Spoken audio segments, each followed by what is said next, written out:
What is up, guys? I am out here at BTF. We got parts everywhere. We got a fender here on the race truck. Of course, when I start a video, they start chopping and grinding. But as you can see here, we're a little wide. So those are the Xterra fenders that I just put on there. I haven't had them on since we got the front end. Front end is all up and done. Well, not all up and done. It's all mocked up. The new spindles, the new arms and stuff are all mocked up. As you can see, the truck's still in disarray, but it is coming along. Some more stuff back here. As you can see, let's see here. He's got some mounts for the tie off the tires. The fuel cell is all wrapped up. Is put on some bump stops. Let's see if we can get these bump stops right here. So that's good. It's right where the shock is, and then a bump stop is going to be. Let's see if we can get the bump stops as best I can. I don't know. They're in there, I promise. I'll post some pictures of them so you can see a little bit better. But yeah, we just talked about braking. I'm gonna probably chuck the old master cylinder and get some Willwood stuff. I believe new Willwood master cylinders, some manual brakes, and massive issue with the wheels. So that is something that I have to figure out. So let me show you something here. Whoa. Got this new friggin' dingledy-bingledy thing, and it's, let's see if I can set it up. So let me show you something. So this is the brake hub. This surface right here. Oh,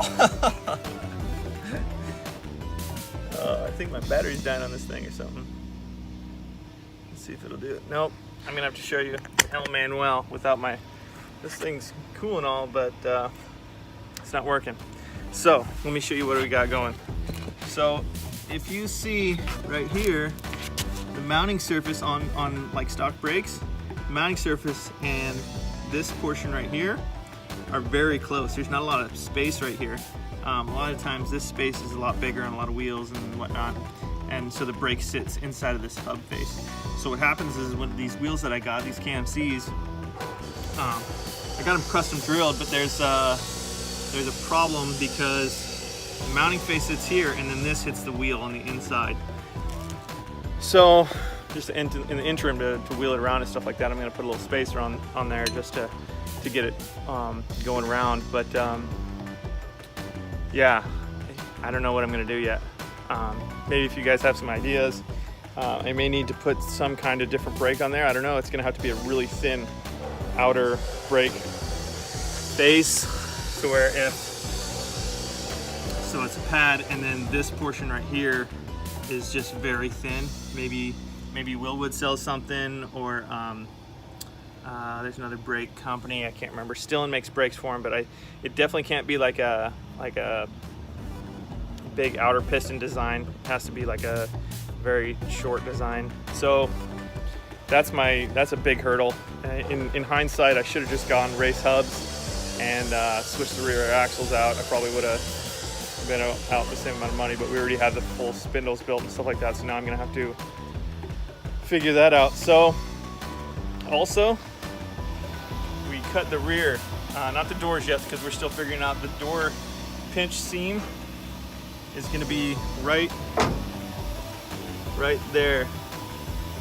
Now it's all, I'm sorry guys, but I'm all shaky now because I don't have my sweet new gimbal thing. But this pinch seam is right here on the door. So we're gonna cut the door, but he cut it inside so that this fits. As you can see, it's cut pretty high, and did that on both sides. And then as you can see, we had to cut, let's see if I can get a better video of this. Cut all this right here to make those big old monster tires fit. So now we're clearanced back here, and on the other side kind of get an idea of what we chopped up on the other side. And yeah, so it's coming along very, very nicely. We've got almost all of the gussets in for the cage. Got a couple more on one side here. Gussets up in here. Yeah, this is the thing I was posting on Instagram. It's the top plate. So that's all done. It's nice because some of the stuff's painted and it doesn't look all rusty. You know, it's all just surface rust and whatnot, but it's nice to see some stuff getting a little bit more polish. The spare made some pretty luxury mounts right here. So these things come out so you can access the fuel cell. Spare's gonna go right here, tie down.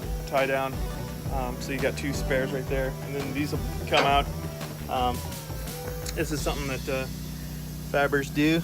It's a bolt through, but it's basically locked in.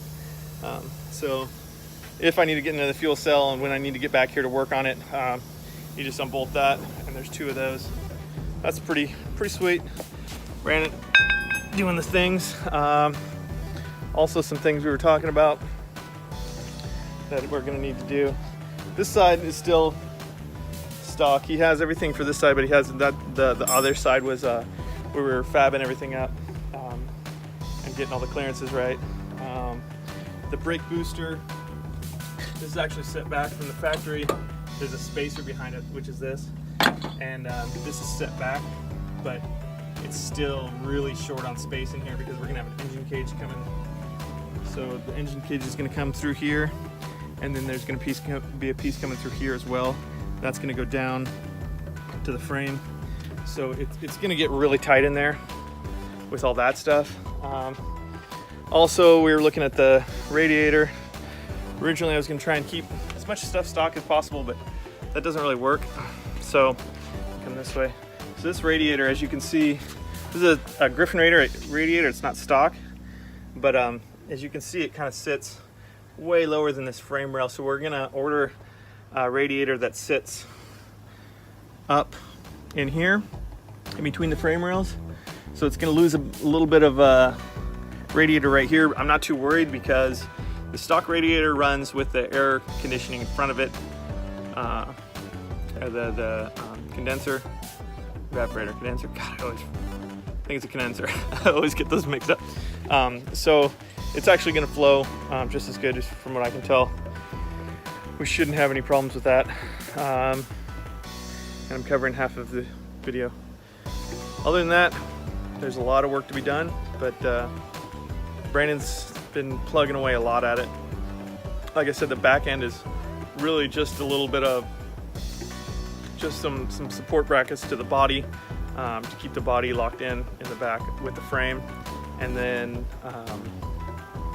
basically cleaning it up, cleaning all those heavy cuts off the fenders and whatnot, cleaning all those up, and then it's just a matter of getting this engine cage. Engine cage is kind of the last big project. Seat mounts are in. Dash piece is close. That's not a huge thing for us because we know it fits, and it's just gonna be a matter of kind of tweaking it and stuff like that. So yeah, it's my birthday today. I turned 37, and I started this project when I was 34 and a half. So it's been a long project. I wanted to do this when I was 16. I went to the Baja, no, 18. I went to the Baja 1000, and I pit crewed with BFG. And I said one day I'm gonna have a Class 7 truck. And that was my pipe dream when I was 18, cruising the Baja. But it's coming along. I'm pretty stoked, guys. Really bummed about the wheels. These wheels are badass.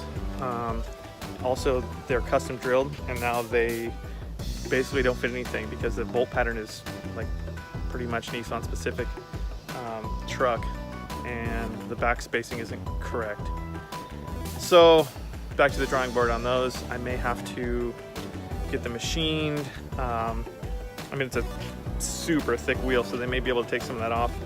I don't know. I may have to, hopefully I can find some brakes that'll work. if I can find brakes that'll work, that'll be super big deal. So I'm gonna reach out to Team Xterra Racing. I know he's running some Willwoods, I believe. So hopefully that's something we can do. But other than that, I'm pretty stoked on this truck. I'm happy with all the progress. There's gonna be a lot more progress. Like I said, I just dropped off these fenders, which are way not wide enough, but at the same time, it's a race truck. It's wide, it's gnarly. I think it'll look cool when it's all said and done, no matter what. And then these rear fenders. Everybody asks me, like, what are you gonna do with the rear fenders? I'm like, well, we're gonna cut them, and then I'm gonna figure it out after I take it out and beat the piss out of it and make sure that that's how tall they need to be, you know. I'd like to glass them. I'd like to get a bunch of people in on some wide glass in the back. A lot of Explorers got them and stuff like that. But yeah, it's coming along. I'll catch you guys later. I might do some more video. If not, peace. Uh-oh, how do I turn this off?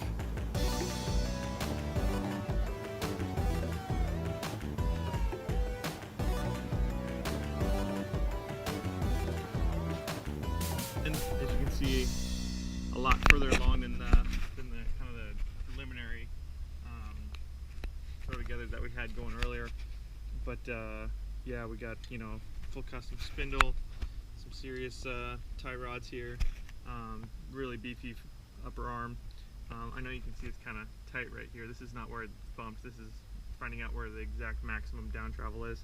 So this will be my bump. Probably have a bump stop up here, hitting this when that goes up to full max up travel. And then you know, this is just shock placement. Figure out where these shocks are going to go. There'll be cage in here. Obviously, we had to chop some fender wells out, whatnot. Other side is not done yet, but this was to get all these pieces in to make sure where they all fit and whatnot. So I brought over the fenders, I brought over some headlights and stuff like that, so he can start building the engine cage.